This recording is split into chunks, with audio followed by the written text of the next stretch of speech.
कैसे हैं आप सब। मैं तो बहुत अच्छी हूँ और भटक रही हूँ। कल तो मुझे कुछ पेड़ मिल गए थे फलों के, मतलब एक दो, लेकिन आज तो कुछ भी नहीं मिल रहा।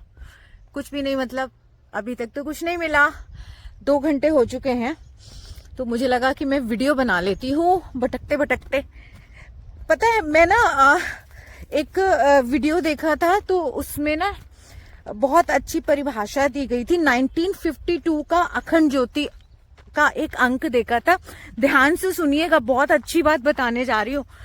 तो अखंड ज्योति का जो अंक 1952, उसमें पंडित श्री राम शर्मा आचार्य लिखते हैं कि शास्त्रों में सृष्टि के आरंभ के संबंध में वर्णित है कि परमात्मा ने देखा कि सभी पदार्थ निष्क्रिय पड़े हुए हैं, है ना। अरे बेर का पेड़ मिल गया। कल मैंने बहुत सारे बेर बटोरे थे। कल नहीं, एक दिन, कल ही शायद। तो दिन सब भूल जाती हूँ, कैलेंडर वैलेंडर सब। मोबाइल ना हो तो इतना भी ना रहे। पीछे कुछ खंडर सा दिख रहा है, जाऊंगी। एनीवेज, मैं अपनी बात पूरी कर लूं।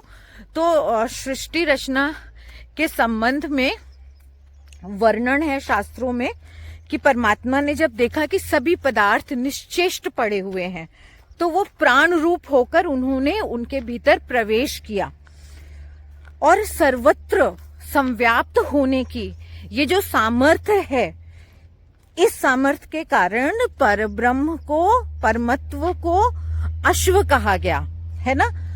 और ये जो प्राण है, ये यज्ञ के रूप में, है ना, आहुति के भाव से सभी पदार्थों में इसने प्रवेश किया। इसलिए इस जो प्रक्रिया है उसको मेध कहा गया, राइट। तो यही है सृष्टि का प्रथम अश्वमेध यज्ञ। तो इसके बाद जब भी, है ना, प्राण तत्व की कमी हुई हमारे समाज में, हमारे बीच में, तो चाहे त्रेता हो चाहे द्वापर हो, सब में अश्वमेध यज्ञ कराए गए, आप सब जानते ही हैं, है ना। तो अभी कलयुग में तो इसकी बहुत आवश्यकता है, क्योंकि प्राण विहीन होता जा रहा है समाज। तभी तो कुरीतियां और पता नहीं तरह तरह की चीजें, नकारात्मकता, जहां प्रकाश का अभाव होता है वही अंधकार होता है ना। तो सात्विकता की, सत्य तत्व की कमी होती जा रही है। इसका अर्थ क्या है कि प्राण तत्व कम होते चले जा रहे हैं। तो प्राण तत्व के संवर्धन के लिए पुनः अश्वमेध यज्ञ की आवश्यकता पड़ी है। तो गायत्री परिवार के जो स्थापक हैं, संस्थापक हैं, पंडित श्री राम शर्मा आचार्य, उन्होंने इसकी श्रृंखला आरंभ की थी। उनके जाने के बाद उनकी ही योजना थी, लेकिन माताजी ने इसका क्रियान्वयन किया था। और आप लोगों को पता है कितने हर्ष की बात है, नोट करके ध्यान से, आज का ब्लॉग बहुत ध्यान से सुनिएगा, कि मुंबई में पहली बार इतिहास में, मैं बार बार दोहराऊंगी कि कोई छूट ना जाए, है ना। जैसे घर के किसी कार्यक्रम में आमंत्रित किया जाता है, तो वैसे ही कहना चाहती हूँ कि ऐसा ना हो कि मौका छूट जाए। कि मुंबई में अश्वमेध यज्ञ होने जा रहा है। कब होने जा रहा है? 21, 22, 23, 24, 25 फरवरी, यानी कि बस यही आ गया 2024, 21, 22, 23, 24, 25 फरवरी। तो अब ये अश्वमेध हम लोगों ने क्या किया कि टीवी देखकर थोड़ा बहुत जो देख लिया है, उसी को हम लोग समझते हैं अश्व मतलब घोड़ा। अश्व मतलब घोड़ा नहीं है। मैंने जो परिभाषा बताई है वो मेरी नहीं है, अखंड ज्योति में गुरुदेव द्वारा लिखी गई परिभाषा है। इसके अलावा भी बहुत कुछ है अश्वमेध के बारे में जानने के लिए। आप लोग गूगल पे नहीं, यूट्यूब पे सर्च कीजिए, तो इसके बहुत सारे वीडियो बने हैं। और आपको एक बात और बताऊं, मैं ना बात करते करते थोड़ा ध्यान भटक रहा है, क्योंकि मैं रास्ता भूल गई हूँ कि मुझे इधर से जाना है वापस या ये इधर से चढ़ के जाना है। एनीवेज, मैं पहले बात कर लूं, फिर रास्ता भी ढूंढ लूंगी।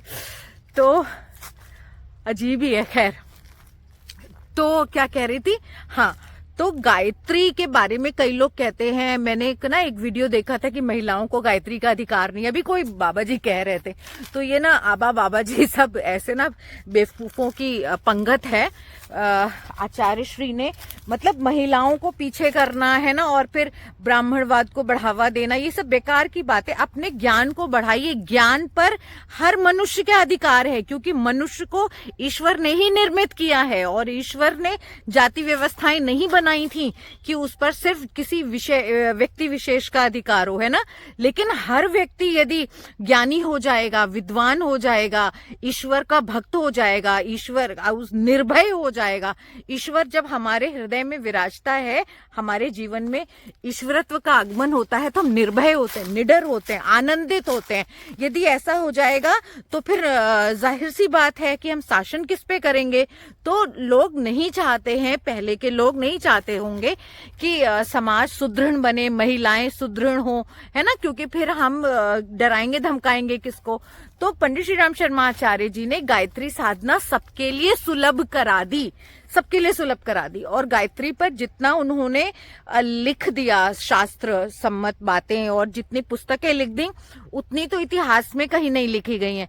एक व्यक्ति ने जितनी पुस्तकें लिख दी ना, कि वो 700 वर्ष 1000 साल में मिलकर 10 व्यक्ति नहीं लिख सकते गायत्री पर इतना।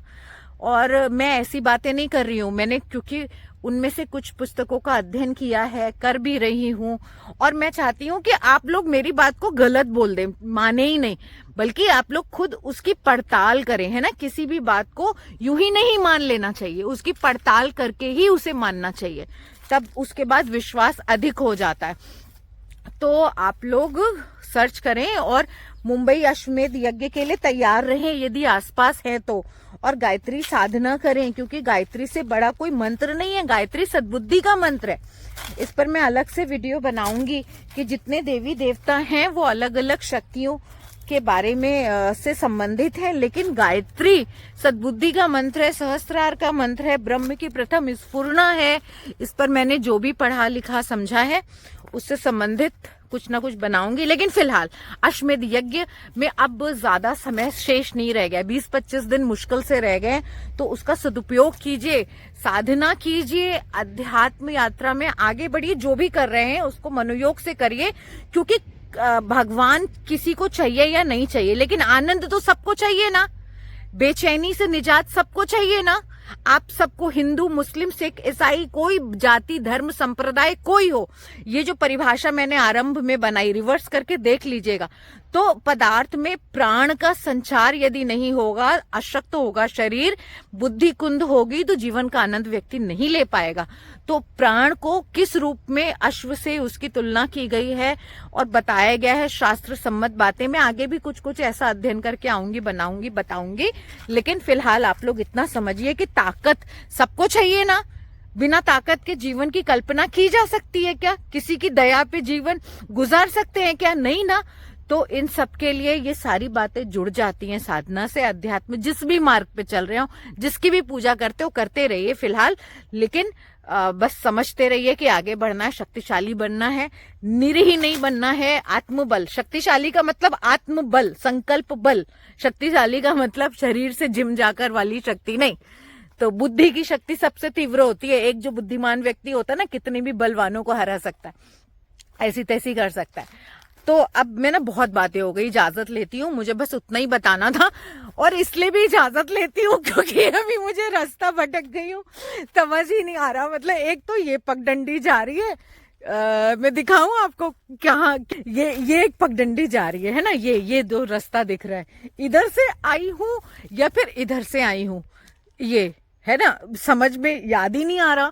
तो चलते चलते चली आई हूँ बहुत दूर, 2 घंटे। अभी बेर भी तोड़ने, क्योंकि भूख लग रही है। खाने के लिए कुछ नहीं है, सिर्फ पानी की बोतल है, और भूख के मारे हालत खराब है मेरी। पे चलो 6 सेंस पे चलते। ये जो छठी इंद्रिय है ना, ये भी साधना से छठी इंद्रिय का भी विकास होता है। छठी इंद्रिय कभी हमारे जीवन में कुछ गलत होने वाला होता है, हमें उसका आभास हो जाता है, तो हम उसको सही भी कर सकते हैं। इतनी ताकत ईश्वर ने हमें दी है मस्तिष्क में। विवेक को जागृत करने के बाद ही हम अपनी बुद्धि का सही प्रयोग कर सकते हैं। और मैं ना 1 सेकेंड चढ़ गई इधर, देखती हूँ कहाँ पहुंचती हूँ, कहीं तो पहुंच ही जाऊंगी, ऐसा नहीं है। सिक्स सेंस जो होता है ना, जब कुछ नहीं होता है ना, पहले के लोगों के पास जीपीएस नहीं होता था, लेकिन सिक्स सेंस होता था। सिक्स सेंस के बल पे ही वो लोग सारी दुनिया नापते थे। तो मैं भी अपने सिक्स सेंस के प्रयोग से ही इतने दिनों से यहाँ घूम रही हूँ, और अभी भी मुझे लगता है कि मैं सही रास्ता ढूंढ ही लूंगी कहीं ना कहीं। तो अगर अगला वीडियो बनाऊंगी तो समझ जाइएगा मैं भटकी नहीं, किसी जानवर वानवर ने मेरा शिकार नहीं किया। तो अगले वीडियो का इंतजार कीजिएगा, और नहीं आया तो समझिएगा मैं गई, आज भटक गई। चलिए ठीक है, इजाजत लेती हूँ, अपना ख्याल रखिए। मैं हंस रही हूँ लेकिन थोड़ा थोड़ा डर भी रही हूँ, जब तक सही रास्ते पे नहीं पहुंच जाती तब तक डर तो रहेगा ही ना। तो ठीक है, अगले वीडियो में मिलते हैं, धन्यवाद।